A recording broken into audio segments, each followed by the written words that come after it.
Спачатку тэорыя, пасля самае цікавае – адпрацоўка навыкаў на практыцы. Дзесяцікласнікі займаюцца на сучасных стымуляцыйных трэнажорах, вучацца рабіць непрамы масаж сэрца і штучнае дыханне. Сярод падлеткаў шмат навучэнцаў медыцынскіх класаў. Іх, дарэчы, зараз у рэгіёне 13.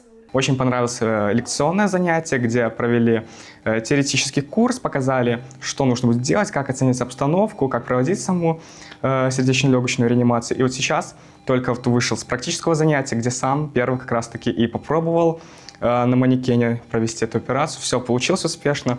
Так что да, можно сказать, что для себя подчеркнул некоторые новые навыки, и теперь, не дай бог, конечно, будет возможность, но если вдруг что, то смогу оказать помощь. Очень важный проект, который помогает не только не растеряться в экстренных ситуациях и оказать помощь человеку, который поможет спасти жизнь, но и также помогает школьникам приобрести данный навык и сориентироваться с выбором будущей профессии. То есть очень большой компонент профориентационной работы, потому что выбор медицины – это действительно выбор смелых, настойчивых и упорных, готовых трудиться школьников. Усяго каля 1000 школьнікаў стануць удзельнікамі праекта «Запусці сэрца». 25 красавіка – фінал абласнога этапа. Яго прыме Гомельская універсітэцкая клініка, шпіталь інвалідаў Вялікай айчыннай вайны.